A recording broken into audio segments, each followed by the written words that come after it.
हाय। ये वीडियो में हम ये देखेंगे कि जो अपना स्टॉक रिपोर्ट है कैसे वर्क करता है। तो अब मैं यूज़र से साइन इन कर ले रहा हूँ यहाँ पे। ये मैंने साइन इन कर लिया तो सबसे पहले मैं रिपोर्ट्स के अंदर स्टॉक रिलेटेड रिपोर्ट्स में जाऊँगा। तो यहाँ पे क्या है, जैसे कि स्टॉक रिपोर्ट एजिंग, यहाँ पे दिखाता है कि कौन सा स्टॉक कितने टाइम से आपके पास अवेलेबल है। तो यहाँ पे क्या होता है, जैसे मैं कोई एक ब्रांड ले लेता हूँ यहाँ पे, जैसे मैंने एप्पल ले लिया। फिर मुझे ये चेक करना है कि कब से कब तक, और मतलब एज ऑन डेट ही होता है। तो मेरे पास ये सारा यहाँ पे प्रोडक्ट आ गया, उसकी कैटेगरी, सब कैटेगरी, प्रोडक्ट का नाम, उसका एवरेज रेट क्या है और कितने टाइम से वो मेरे पास है। तो सब ये सब स्टॉक मेरे पास अबव 90 डेज से अवेलेबल है। तो ये एक रिपोर्ट फॉर्मेट है जिसको स्टॉक एजिंग रिपोर्ट रखा गया है।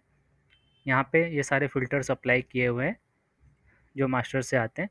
तो उस हिसाब से अलग अलग प्रोडक्ट का आप यहाँ पे रिपोर्ट निकाल सकते हैं, या एक साथ पूरा भी निकाल सकते हैं। जैसे मैं अगर वॉश रिलेट किया और यहाँ पे रिपोर्ट करूँगा तो उससे रिलेटेड अगर कोई प्रोडक्ट अवेलेबल है स्टॉक में तो यहाँ पे दिख जाएगा। तो ये हो गया स्टॉक रिपोर्ट एजिंग। वैसे दूसरे में आते हैं तो लोकेशन वाइज स्टॉक रिपोर्ट। मतलब मुझे यहाँ पे पता चलता है कि मेरे पास पर्टिकुलर स्टॉक कौन कौन से लोकेशन में अवेलेबल है। तो जैसे मैं यहाँ पे एक ब्रांड ले लिया तो उसका डिटेल निकाल रहा हूँ। तो यहाँ पे प्रोडक्ट, प्रोडक्ट कोड, उसका एमआरपी क्या है, टैग प्राइस क्या है, और हर लोकेशन में कितना स्टॉक है, ये सारे मेरे वेयर हाउस है, और टोटल मेरे पास कितना अवेलेबल है। तो जैसे ये मेरे पास कितना है, 7 है एमपी स्टोर के अंदर। तो ये मैं कॉपी कर ले रहा हूँ, आगे के लिए यूज़ करेंगे हम। तो अभी मैंने वापस, अभी ये क्लियर हो गया, ये एक रिपोर्ट हो गया। वैसे ही मैं आगे आता हूँ, stock report, stock ledger report. तो यहाँ पे क्या होता है, ये एक पर्टिकुलर प्रोडक्ट वाइज ये रिपोर्ट जनरेट होता है। जैसे मैंने प्रोडक्ट का नाम ले लिया, फिर कब से कब तक का देखना है, तो उसका डेट डाल दिया, यहाँ पे कौन से लोकेशन में देखना है। तो यहाँ पे मैं एमपी स्टोर ले लूँगा और रिजल्ट। तो ये पूरा हिस्ट्री दिखाता है कि मेरे पास ओपनिंग कितना था, कब कब ये इनवर्ड हुआ, कब आउटवर्ड हुआ, ये सारा पूरा डिटेल यहाँ पे डिस्प्ले होता है डेट वाइज। तो ये डेट वाइज उसका हिस्ट्री निकालने के लिए मेरे पास 7 ही अवेलेबल है, तो कैसे है, ये पूरा स्टॉक लेजर रिपोर्ट में आता है। तो इसके पहले वाले रिपोर्ट में 7 दिख रहा था, अब इस जिसमें हमने इसमें देखा था लोकेशन वाइज, तो इसके अंदर हमें को ये दिख गया।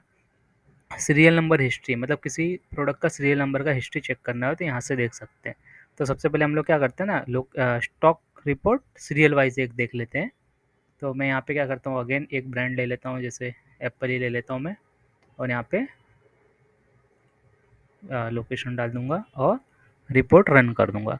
तो जैसे मेरे पास समझो यहाँ पे एक प्रोडक्ट का सीरियल नंबर है ये, तो मुझे ये देखना है प्रोडक्ट का सीरियल नंबर का हिस्ट्री। तो मैं यहाँ पे क्लिक करके सर्च करूँगा।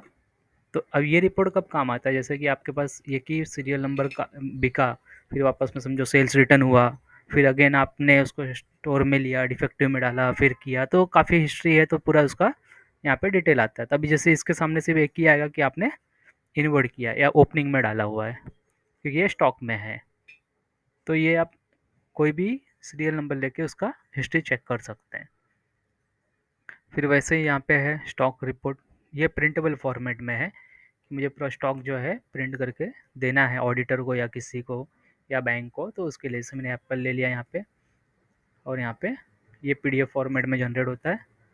कौन से लोकेशन का करना है, अगेन मैं यहाँ पे लोकेशन ले लूँगा और रिपोर्ट पे क्लिक करूँगा, शो रिजल्ट। तो इसे ये रिपोर्ट यहाँ पे लोड हो गया। तो ये मेरा यहाँ पे आ गया कि कौन सा प्रोडक्ट कितना और कहाँ का अवेलेबल है। नॉन एक्टिव स्टॉक रिपोर्ट मतलब कि जो मैं हम स्टॉक ऐसे हैं जिसका सिर्फ परचेस सेल होता है, लेकिन वो स्टोर में नहीं है, मतलब वेयर हाउस में नहीं दिखता। वो क्यों होता है, क्योंकि हमने यहाँ पे एक ऑप्शन दिया हुआ है एसक्यू मास्टर में कि ये स्टॉक को दिखाना है या नहीं दिखाना है स्टॉक रिपोर्ट के अंदर। जैसे कुछ प्रोडक्ट ऐसे होते हैं जिसका खाली बिलिंग होता है लेकिन फिजिकली कोई स्टॉक नहीं होता, तो वो जो आइटम होता है ना उसको यहाँ पे मार्क करते हैं मेंटेन इन और आउट, यस और नो। ये जो नो वाले हैं वो सारे उसके अंदर दिखते हैं यहाँ पे नॉन एक्टिव के अंदर। एक्टिव स्टॉक रिपोर्ट हो गया कि जितना मेरे पास अवेलेबल स्टॉक है, तो ये यहाँ पे आता है कौन से स्टोर में देखना है, उसका नाम और रिजल्ट। तो यहाँ पे सारे प्रोडक्ट आ जाते हैं, प्लस ये क्या दिखाता है कि स्टॉक में कितना है, सामने मेरे पास कितना बिल्ड हुआ है लेकिन डिस्पैच नहीं हुआ है, और कितना ऑर्डर है, तो उसके बाद कितना स्टॉक अवेलेबल है, उसके लिए ये रिपोर्ट है। तो यहाँ पे ये 2 चीज़ माइनस करके मेरा एक्टिव निकलता है। बाकी फॉर्मेट सेम है। स्टॉक रिपोर्ट सीरियल वाइज़ देख लिया हमने। स्टॉक रिपोर्ट, ये नॉर्मल अपना स्टॉक रिपोर्ट कि मुझे अगेन ये देखना है, मुझे ये फ़िल्टर कर सकता हूँ अलग-अलग। तो यहाँ पे रिज़ल्ट, तो यहाँ पे अगेन ये आ गया मेरे पास कितना क्वांटिटी ओपनिंग था, क्या इनवर्ड हुआ, क्या आउटवर्ड हुआ, क्या स्टॉक में अवेलेबल है। तो यहाँ पे जैसे जो डेट से मैंने रिपोर्ट निकाला, मतलब 1 अप्रैल से 14 फ़ैब, तो 1 अप्रैल को मेरे पास स्टॉक क्या था, उसके बाद में इस पीरियड में कितना आया, कितना गया और क्या बचा हुआ है। तो ये पूरा ऐसे आपका एक रिपोर्ट जनरेट होता है स्टॉक रिपोर्ट करके। ये सारे रिपोर्ट्स आप एक्सेल में, पीडीएफ में ये एक्सपोर्ट कर सकते हो यहाँ से क्लिक करके। फिर स्टॉक रिपोर्ट अकाउंटिंग, तो ये भी सेम ही फॉर्मेट में रिपोर्ट है, लेकिन इसमें लॉजिक क्या है कि अपने पास स्टॉक जो होता है फिजिकली वो इनवर्ड और आउटवर्ड से अफेक्ट होता है। मतलब जब भी मेरा मटेरियल इन हुआ या आउट हुआ तो फिजिकली उसका मूवमेंट होता है। दूसरा एक होता है कि हमारा स्टॉक फिजिकली नहीं होता लेकिन अकाउंटिंग एंट्री में अफेक्ट होता है। वो होता है जैसे कि परचेस हुआ और सेल हुआ या डिलीवरी चालान बना, तो वो जो उसको अकाउंटिंग एंट्री बोलते हैं। मतलब कि मैंने उसका पेमेंट किया है, फिजिकली भले वो मटेरियल नहीं आया हो, तो उसका यहाँ पे क्या होता है, बिलिंग में एंट्री होती है कि कितना प्रोडक्ट आपने खरीदा, क्या रेट से खरीदा।